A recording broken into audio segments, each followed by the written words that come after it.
Oke, bayangkan ini. Anda punya target besar tahun ini. Selamat datang di sesi bedah materi kita. Kalau Anda seorang eksekutif yang benar-benar serius ingin melihat bisnis Anda tumbuh secara nyata, bukan cuma di atas kertas, Anda ada di tempat yang tepat. Hari ini kita bakal bongkar habis soal rantai nilai manajemen modern atau yang ngetren disebut kerangka IPOOI. Tapi sebelum kita mulai gaspol, saya mau sapa Anda semua dengan salam wajib kita. Halo para manajer yang tak mager. Senang banget bisa nemenin Anda di sini. Fokus kita sekarang simpel aja. Gimana caranya nyambungin rutinitas operasional harian dengan strategi bisnis biar perusahaan kita punya keunggulan yang gak ada tandingannya. Coba deh jujur, pernah kepikiran gak sih berapa miliar budget yang udah nguap tiap tahun buat proyek-proyek yang kelihatannya super sibuk, tapi hasilnya nol besar? Ini pertanyaan menohok buat kita semua. Kita ini cuma sibuk doang atau beneran gak sih dampak? Ini penyakit klasik banget di korporat. Kita sering banget lihat budget ludes buat aktivitas padat, lembur tiap hari, tapi pas dicek hasil strategisnya, zong. Berasa udah kerja keras bagi kuda, padahal secara organisasi kita cuma jalan di tempat. Nah, biar nggak buang waktu Anda yang berharga, mari kita langsung masuk. Kita punya 5 poin buat dibahas hari ini. Pertama, soal jebakan rutinitas. Terus kita kenalan sama rantai nilai manajemen modern. Ketiga, bedanya output, outcome, dan impact. Keempat, kita lihat studi kasus pelatihan karyawan. Dan terakhir, soal efektivitas strategis. Langsung aja masuk ke poin pertama. Terjebak dalam rutinitas tanpa dampak yang jelas. Tahu nggak, banyak banget perusahaan yang tanpa sadar masuk ke jebakan output. Mereka pikir, asal tugas admin beres atau budget udah kepakai sesuai jadwal, itu artinya organisasi udah sukses nyapai misinya. Padahal sistem konvensional itu biasanya cuma ngukur input, terus proses, lalu udah berhenti gitu aja di tahap output. Di pasar yang gila-gilaan dinamis kayak sekarang, sekedar ngeluarin produk atau nyelesain program itu nggak cukup loh. Berhenti cuma di tahap output tuh ibarat bunuh diri manajerial kalau Anda emang pengen pertumbuhan bisnis yang real.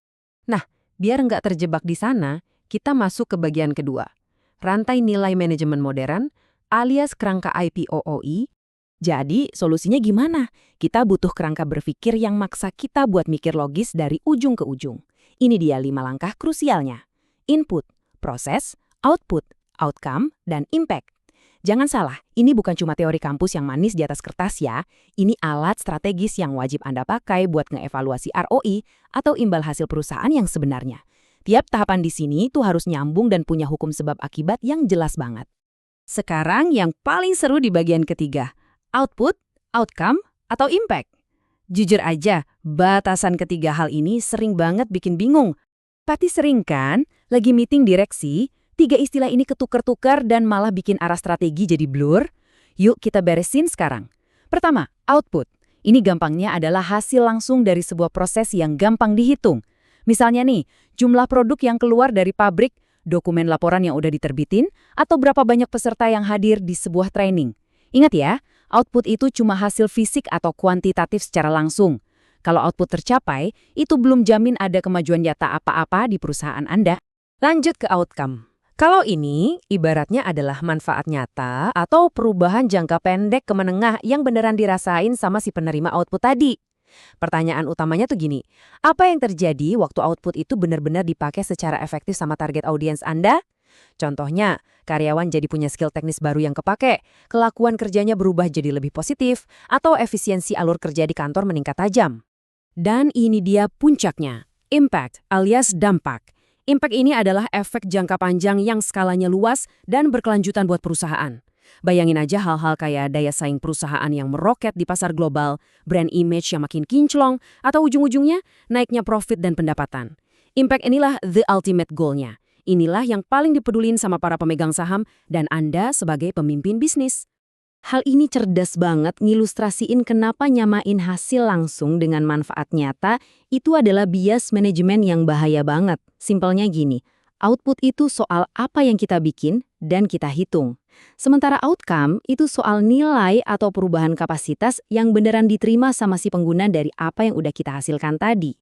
Biar makin kebayang, mari kita meluncur ke bagian keempat, studi kasus pelatihan karyawan. Biar teorinya nggak ngawang, mari kita lihat kejadian nyatanya pas evaluasi pelatihan di PT Sumber Izumi Mas Perkasa. Ya, perusahaan yang produksi air minum kemasan Sanford. Coba perhatiin garis waktu ini. Inputnya, HRD nyeleksi karyawan yang jabatannya emang butuh banget di training. Masuk ke proses, trainingnya beneran jalan. Ada praktek simulasi langsung pakai mesin pengolah air. Terus, outputnya, peserta kelar training dapat deh selembar sertifikat kehadiran. Nah, outcome-nya, pas balik ke pabrik, karyawan itu beneran mampu ngoperasiin teknologi kemasan Sanford yang baru. Ujungnya, impact-nya dapat banget, omset naik, dan produktivitas perusahaan melonjak buat jangka panjang. Poin krusialnya ada di perbedaan mendasar ini. Tolong perhatiin baik-baik. Sekedar ngeprint dan ngasih sertifikat ke karyawan, itu murni output. Cuma kertas. Kalau bos cuma puas ngitungin jumlah sertifikat, perusahaan malah bisa merugi.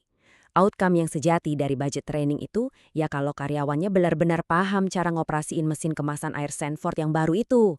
Dan ketika mesin berjalan sempurna karena yang pegang ahli, nah impact-nya langsung kerasa. Konsumen loyal, kualitas terjaga, dan pastinya pendapatan perusahaan meningkat tajam. Lanjut ke bagian pamungkas kita. Bagian kelima, efektivitas dan efisiensi strategis yang benar-benar fokus pada hasil. Buat Anda para pengambil keputusan, pelajaran strategis terakhir ini krusial banget. Di dunia operasional, kita sering banget bersinggungan sama dua hal ini. Efisiensi itu artinya do things right, alias kerja dengan cara yang benar. Ini nempel banget sama tahapan input dan proses. Gimana caranya kita meminimalkan pemborosan waktu dan nekan biaya produksi serendah mungkin. Tapi efektivitas itu beda. Itu soal do the right things, ngerjain hal yang benar. Ini nempelnya sama outcome dan impact. Pertanyaannya, apakah rentetan proses super efisien tadi beneran ngasih hasil strategis yang bikin perusahaan maju? Jadi, apa enaknya nanam pola pikir IPOAI ini ke DNA perusahaan Anda? Manfaatnya luar biasa loh. Kerangka ini bakal maksa tim Anda buat mikir dengan orientasi hasil, bukan sekedar bangga pamer kesibukan harian.